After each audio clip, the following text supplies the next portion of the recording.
Di tengah kondisi yang penuh gonjang-ganjing setelah ditinggal pemimpinnya Bashar al-Assad, Suriah justru malah menerima serangan bertubi-tubi dari Israel dan juga Amerika Serikat.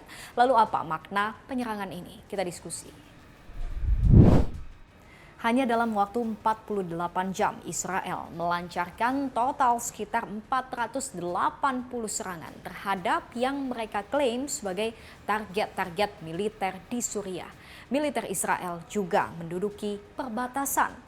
Netanyahu menyebut serangan Israel terhadap target militer strategis itu adalah untuk mencegah persediaan senjata Suriah jatuh kepada pihak pemberontak yang beberapa saat lalu menggulingkan pemerintahan Al-Assad. Gak hanya Israel, serangan udara juga dilancarkan Amerika Serikat yang membidik wilayah-wilayah kekuasaan ISIS di Suriah. Alasannya pun 11-12 alias sama, sebagai bentuk antisipasi kalau jatuhnya rezim Bashar al-Assad akan membangkitkan ekstremisme Islam di kalangan pemberontak. Lalu apa kata pengamat? Benarkah alasan dibalik penyerangan ini hanya semata-mata untuk melindungi ketahanan dan keamanan negara masing-masing?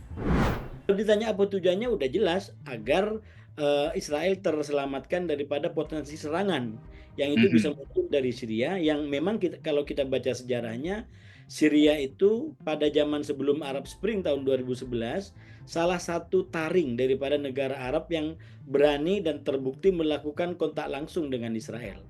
Dan mhm. sekali lagi Israel tidak ingin itu terjadi di kemudian hari. Dan kita tahu Basarul Assad ini sebenarnya memang musuh bagi Amerika dalam konteks kediktatoran yang dilakukan.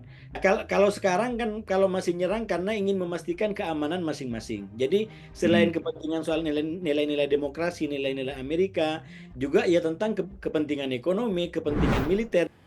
Sebelumnya, faksi-faksi pemberontak melakukan serangan selama 14 hari lamanya untuk melumpuhkan pasukan pemerintahan Al-Assad di sejumlah kota besar, termasuk ibu kota Suriah Damaskus.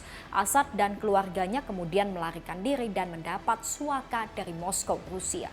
Terkini, Selasa waktu setempat, kelompok pemberontak telah menunjuk Perdana Menteri sementara di masa transisi, yaitu Muhammad al-Bashir sebagai kepala pemerintahan hingga 1 Maret mendatang.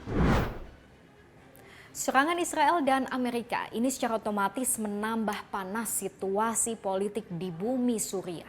Lantas apa dampak lainnya terhadap Suriah yang saat ini juga sedang berada di masa pemerintahan transisi? Kalau kelompok revolusi juga tidak mengecam kepada apa yang dilakukan Israel, ini akan membuat legitimasi, akan membuat kepercayaan masyarakat Arab dan mungkin sebagian masyarakat Syria kepada para pihak di dalam koalisi baru ini itu Mhm, akan menjadi menurun. mhm.